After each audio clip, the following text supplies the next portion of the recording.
Okay, Reddit, I need your help. I have been married to Stephen for the past 4 years, and for the most part, I believed our marriage was strong and stable. We hardly ever argue, and since we don't have children yet, life has been relatively uncomplicated. Stephen used to have a full-time job, but last year his company went through downsizing and unfortunately he lost his position. Since then, he has been working as a freelancer, taking on small projects here and there, but his income has significantly decreased compared to what he used to earn. While he has been looking for a stable full-time job, the process has been slow. In the meantime, I have been the one carrying most of the financial weight in our relationship. As a regional manager at my company, I earn a good salary, and because of that, I've been able to support both of us without any major issues. However, the shift in financial responsibility has been noticeable. Before, we both contributed to our shared lifestyle, but now, with Stephen's income being cut nearly in half, I have become the primary provider. 2 weeks ago, Stephen approached me with a request that caught me off guard. He told me that he and some of his old college friends were planning a trip to Europe and he wanted to join them. However, since he didn't have enough money to cover his travel expenses, he asked if I could pay for him. He assured me that once he secured a full-time job, he would reimburse me. I wasn't thrilled about the idea, but I didn't mind him going. I figured that maybe a change of scenery and reconnecting with his friends would be a good thing for him. I hoped that the trip would serve as a wake-up call and push him to take his job search more seriously.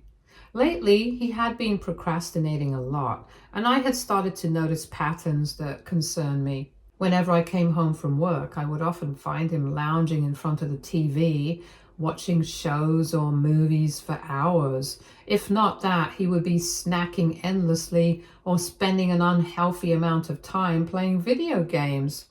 It wasn't just a way to unwind, it had become a routine, a habit that was starting to worry me.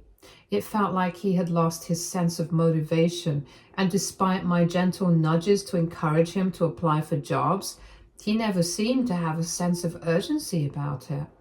I thought maybe this trip would shake things up for him, make him realize that he needed to start putting real effort into his future. Anyways, I gave him whatever money he needed to book his ticket for the vacation with the promise that it would be paid back. As the days went by and his departure date got closer, Stephen became increasingly excited. He would talk about all the places he wanted to visit, the food he wanted to try, and the memories he was looking forward to making with his old friends. I wanted to be supportive, so I helped him get everything in order for his trip. The night before he left, I was helping him double-check his luggage to make sure he hadn't forgotten anything important. That's when something unusual caught my attention. A sleek, expensive-looking suit neatly packed inside his suitcase. This immediately struck me as odd because Stephen is the kind of person who avoids formal wear at all costs. He's the guy who shows up to date nights in shorts and casual t-shirt no matter how much I try to get him to dress up. Even at weddings, I have to practically beg him to at least tuck in his shirt and wear proper shoes instead of sneakers or sandals. Yet here was this suit, one that I had never seen before, looking brand new and clearly something he had purchased recently. I tried not to jump to conclusions, so I casually asked him if he and his friends were planning to attend any formal events during their vacation. He simply shrugged and said, "Maybe, we could." His response felt vague, but I didn't press further. I nodded, pretending not to think much of it, but deep down, a small seed of doubt had been planted. A couple of nights ago, just 2 days before his flight, I found myself tossing and turning in bed, unable to sleep. I kept waking up at odd hours, feeling restless for no apparent reason. At one point when I turned over, I realized that Stephen was no longer in bed. I groggily glanced around the dark room, but didn't see him anywhere. And that's when I heard a faint noise coming from our bathroom. At first, I thought maybe he'd just gotten up to use the restroom, but then I noticed something strange. He was whispering. I could barely make out the words, but it was clear that he was on the phone with someone. My curiosity spiked. Who could he possibly be talking to at this hour? I reached for my phone to check the time. 2:17 a.m. A few possibilities ran through my mind. If it was just one of his friends from the trip, why was he whispering? Why would he need to hide the conversation from me? The secrecy of it made my stomach churn. Just as I was about to call out his name and ask what was going on, I hesitated. Instead, I decided to stay quiet and listen. A few minutes later, he finally ended the call and came out of the bathroom. I quickly shut my eyes and pretended to be asleep. He climbed back into bed, and for a moment I could feel him shifting around, as if checking to see if I was awake. Then he picked up his phone again and started scrolling through it, his screen casting a faint glow in the darkness. I lay there with my heart racing, my mind swirling with questions I wasn't sure I wanted the answers to. My mind wouldn't stop racing. As a wife and as a woman, I couldn't shake off the gut feeling that something was wrong. The more I thought about it, the more I realized that Stephen's behavior had been off for a while now. I had just been too busy with work to notice. Looking back, he had been acting strange for weeks, maybe even months. He was always glued to his phone, smiling at the screen while texting someone. Whenever I casually asked who he was talking to, he would brush it off and say, "Oh, just a friend." But something about the way he said it felt off. It wasn't just friendly chatting. There was an air of secrecy around it. He had also become overly protective of his phone, always keeping it close, tilting the screen away from me or quickly locking it when I walked by. It was as if he was deliberately making sure I couldn't see what was on it. The morning after I overheard him whispering in the bathroom, I decided to confront him. As we sat at the breakfast table, I casually asked, "Were you on the phone with someone last night? I woke up and heard you talking in the washroom." Without missing a beat, he looked me straight in the eye and denied it. "What? No, you must have been dreaming or something," he said with a slight chuckle, as if the idea was ridiculous. "You were half asleep. It was the middle of the night. You must have misheard." I stared at him, trying to gauge his expression. He was completely unfazed, so confident in his lie that for a split second I wondered if I really had imagined it. But no, I knew what I heard. I wasn't crazy. He was gaslighting me, making me question my own memory, and that, more than anything, confirmed my suspicions. I had to know the truth. Problem was, his phone had a passcode and he never let it out of his sight. But what he didn't know, or maybe had forgotten, was that his MacBook was still logged into his iCloud account. If I could get access to his laptop, I could check his messages and see what he was really up to. That night, I waited patiently for him to fall asleep. It felt like time was moving unbearably slow as I lay beside him, listening to his breathing. After what felt like forever, his breaths grew deeper and more even. He was finally asleep. Carefully, I slipped out of bed, making sure not to wake him. My heart was pounding as I grabbed his laptop and tiptoed out of the room. Once I reached the guest bedroom, I quietly shut the door and locked it behind me. I took a deep breath, my hands slightly shaking as I opened the laptop. It was time to find out the truth. I checked his iMessage and my heart skipped a beat when I saw a contact saved under the name Wifey. For a split second, I thought, maybe it was me. Maybe he had saved my number like that? But as soon as I clicked on the conversation and began reading through the messages, reality hit me like a freight train. My hands started shaking, my breath caught in my throat as I realized the horrifying truth. My husband had been having an affair. The messages told me everything I needed to know.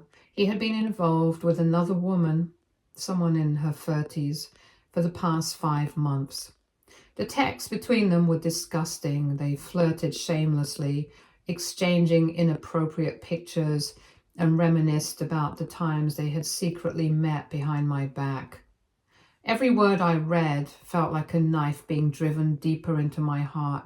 I kept scrolling, my stomach twisted with rage and betrayal.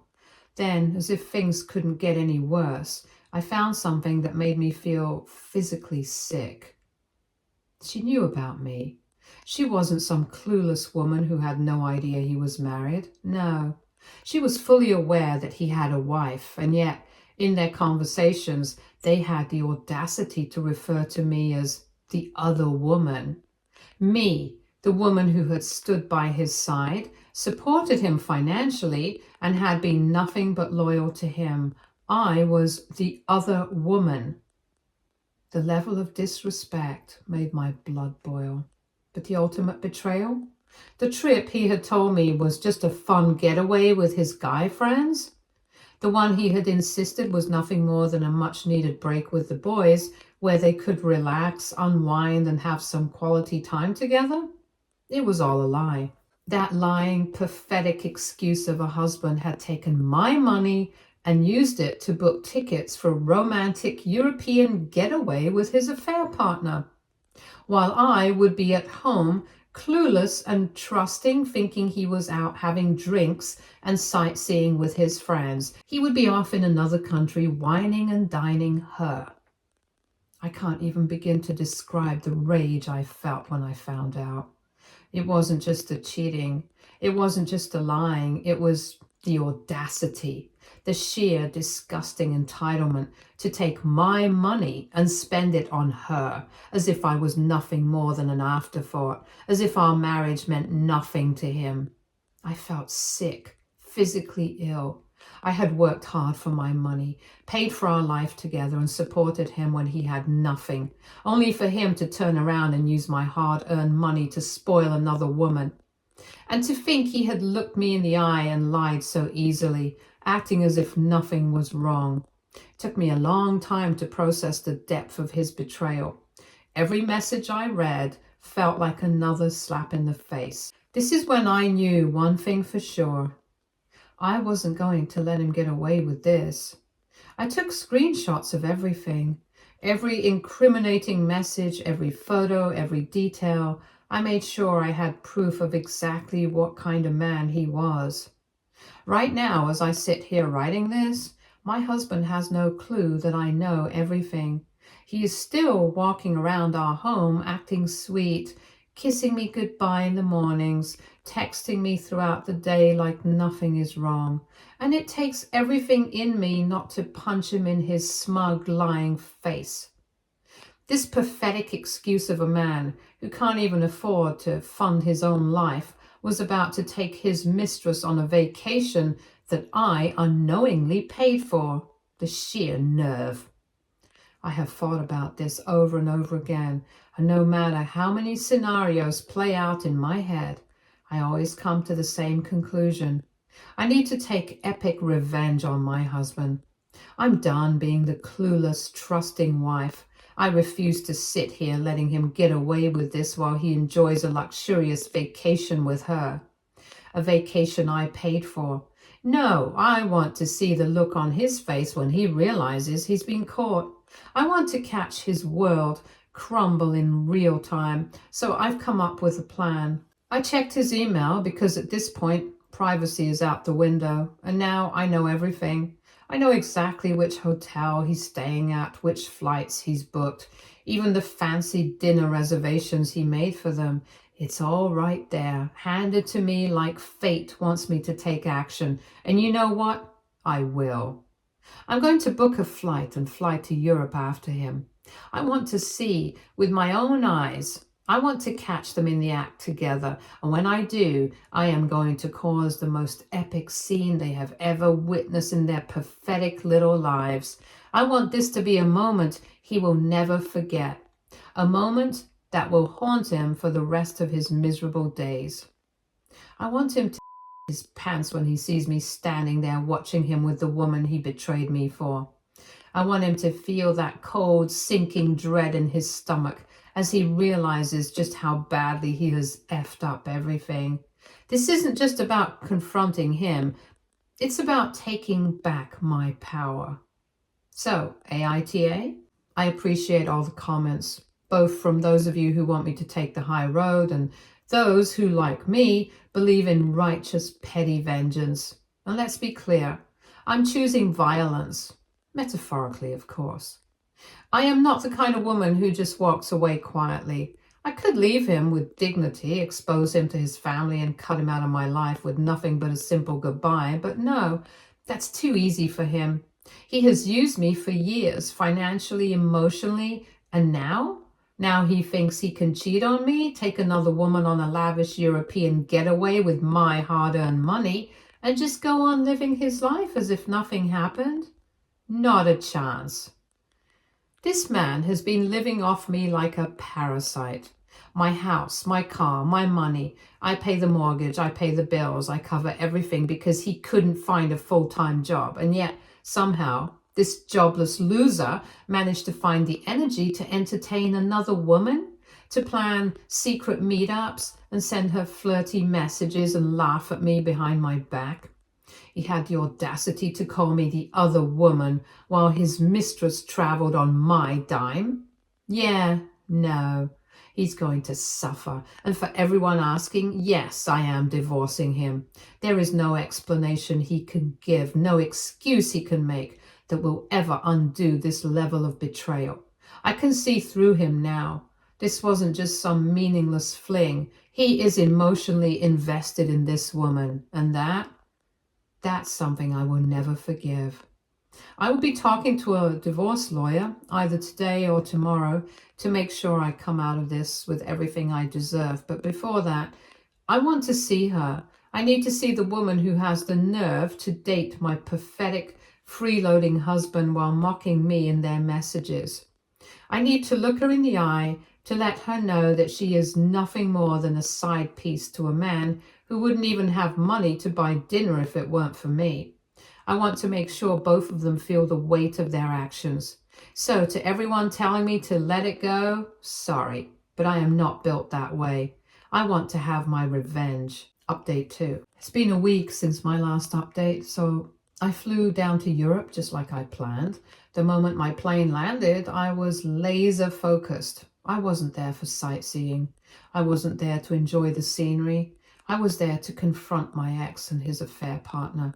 I checked into the hotel one day later than my ex, making sure to stay under the radar. I wanted to catch them red-handed. And let me tell you, fate was on my side. As I was casually sitting in the hotel lobby, sipping on a drink and pretending to be minding my own business, there they were, my ex and his affair partner. They were walking out together, all dressed up. My ex was wearing the suit, the same damn suit that had made me suspicious in the first place. And his little mistress, she was laughing, holding onto his arm, looking like she didn't have a care in the world. I didn't make my move just yet. Patience, I told myself. Instead, I quickly hailed a taxi and followed them. They arrived at a fancy restaurant, the kind of place where couples go for romantic candlelight dinners. I watched them from a distance as they got seated, talking and laughing like a happy little couple. Disgusting. I waited 10 minutes and let them get comfortable. Let them think that they are safe. And then I walked in. The moment my ex saw me, his entire face drained of color. His eyes went wide with panic, and before I could even reach their table, he dropped her hand like it was on fire and jumped up. "What are you doing here?" he stammered, looking like a deer caught in headlights.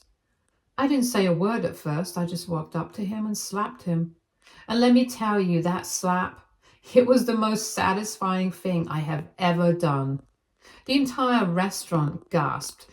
People turned to watch, and some even whispered, but I wasn't done yet. I grabbed a glass of water from the table and threw it straight at the woman's face. She gasped in shock. her makeup running as she frantically wiped her face. She looked like a mess. And the cherry on top, I took out my phone and started recording. Both of them panicked. My ex tried to cover his face, pleading with me to stop, saying, "Please, I can explain." His affair partner turned away, trying to shield herself. But nope, I was not going to let them get away that easily. I made sure to record everything. The shock on my ex's face, the embarrassment on hers, the sheer humiliation as people around them started whispering. It was priceless. And as I stood there, watching my ex stumble over his words, apologizing, begging me to stop recording, I just smiled. Because for the first time in this entire mess, I was the one in control. I sent the recorded video to his entire family. Right there in the middle of the restaurant, no hesitation, with one click, I made sure that everyone, his parents, siblings, extended family, knew exactly what kind of man he was. I then reached into my bag, pulled out the divorce papers, and slapped them down right in front of him. Stephen looked completely shocked. He blinked at the papers like he didn't understand what they were, like an idiot. What is this?" he stammered, his voice barely above a whisper. I looked him dead in the eye and said, "I'm doing what you didn't have the balls to do. I'm leaving your pathetic little..." For the first time, he had nothing to say. No excuses, no pathetic justifications. He just sat there speechless, while his affair partner, drenched in water, looked away in embarrassment. I then turned around and walked out of the restaurant, head held high as every eye in the room followed me. Some people whispered, some looked amused, and a few even nodded in approval. The very next day, I boarded my flight back home, knowing that my work in Europe was done. Ever since then, Stephen's family has seen the video and all hell has broken loose. His parents are absolutely furious at him. His mother called me, mortified, apologizing over and over again, saying she had no idea her son was capable of something like this. My parents are just as angry, telling me I deserve far better than Stephen ever could give me. My father has told me point blank, if I ever see that man again, he's going to regret it. Currently, as I'm writing this, I'm packing up Stephen's stuff and we'll dump them in our front yard. I'm done with that man for good. What a clown. Update 3. Stephen came back home 2 days after I did, looking completely clueless, like he actually thought he could just walk back in and continue life as if nothing had happened. The moment he pulled up and saw his boxes piled up in the front yard, he stormed up to the door, pounding on it like a madman, demanding to be let inside. "What the hell is this? Why are my things outside? Let me in!" he yelled, as if he was the victim here. I stood in the doorway, arms crossed, completely unfazed. I informed him that instead of shouting at me, he should be thanking me for packing up his things and letting him have them instead of burning them down after what he had done to me. Stephen continued to yell how I couldn't do this to him, how I couldn't just kick him out. "This is my home too," he yelled back. I let out a dry laugh. "No, Stephen, this is my house. I pay the mortgage, I cover the bills. You're just a guest who massively overstayed his welcome." I watched as his anger turned to desperation. I continued to calmly inform him that I had already changed the locks, so his key was useless now. "And if you try to force your way in, I will not hesitate to call the police and have you arrested for trespassing," I informed him. That shut him up real quick. And this is when he probably started realizing for the first time just how badly he had screwed up. "You're seriously kicking me out?" he asked, his voice quieter now, like he couldn't believe this was happening. "You kicked yourself out the moment you decided to cheat on me, Stephen. You don't get to betray me and then expect to come home like nothing happened. Actions have consequences, and this is yours." For the first time, I saw panic in his eyes. He opened his mouth to say something, but I was done listening. "Your things are right there. Take them and leave. You and I, we're over."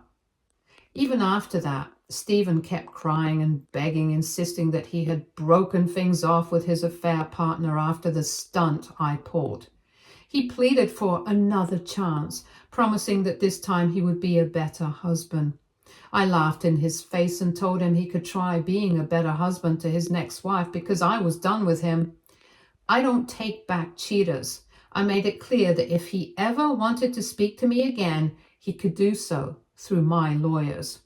Eventually, he had no option but to leave with his things. Update 4. Stephen's affair partner reached out to me. It has been a week since my last update, and honestly, I never thought I would hear from that woman again, especially after the way I completely humiliated her the last time we spoke. But to my surprise, she did. Her name is Whitney, and she got involved with my husband after he subscribed to her OnlyFans. Just thinking about it makes me sick to my stomach. In her message, she had the audacity to say that this wasn't just some casual affair for her. According to her, Stephen swept her off her feet, and she truly believed they had a real future together. Can you believe that? She actually thought my husband was her person. But that wasn't even the worst part. She went on to tell me that Stephen had confided in her about our marriage, saying that he was never truly happy with me, that he never felt like a man around me because he couldn't financially contribute. And apparently, Whitney made him feel better about himself in a way that I never did. Reading her words, I almost wanted to throw up. The sheer nerve of her, reaching out to me of all people to share this, as if I needed to know that my husband had been pouring his heart out to her, making her feel like she was the victim in all of this. As if she expected me to sympathize with her, to somehow understand why she thought she and Stephen were meant to be. The reason she even reached out to me in the first place was absolutely ridiculous. She wanted me to talk to my ex and convince him to take her back. Can you believe that? She actually thought I would go out of my way to help her after everything that happened. She went on about how Stephen had blocked her on everything, every social media platform, every messaging app, and now she was at her wit's end. She claimed she had no other choice but to contact me, hoping that I could do this one last thing for her, as if we were ever on the same team, as if I owed her anything. I don't even understand what was going through her head when she decided to send that message. Why on earth would I, of all people, help her fix things with the man who cheated on me with her? It's honestly embarrassing. She must have been really desperate to think I'd ever be willing to step in and play mediator for their pathetic mess of a relationship. I didn't even bother replying to her. I mean, this was none of my business. I just blocked her. As far as I'm concerned, she can go to hell. Update 5. It's been 4 months since my last update, and I can honestly say I'm in a much better place right now. Looking back, I barely recognize the version of myself that was caught up in that drama. It feels like a lifetime ago. The divorce has been finalized, and with that, I'm completely done with Stephen. No lingering ties, no unfinished business, just peace, and honestly, it feels amazing. I've moved on from him in every way possible. No more anger, no more resentment, just a sense of relief that I'm free to live my life without his nonsense dragging me down. My friends have been incredibly supportive throughout this whole journey, constantly reminding me that I deserve better. Some of them have even been encouraging me to start dating again, saying it's time for me to put myself out there. But right now, I don't feel the need to rush into anything. Instead, I'm choosing to focus on me, my happiness, my goals, my future. One of the biggest decisions I've made is to go back to visit Europe later this year. The last time I was there, my experience was overshadowed by everything that happened, and I refuse to let those memories define my time there. So I've decided to travel solo, just me, myself, and an open itinerary. No drama, no baggage, just a chance to explore, rediscover myself, and create new, better memories on my own terms. For the first time in a long time, I feel truly at peace with where I am in life. And honestly, it feels so good. Stay tuned for more stories from our girl relationships.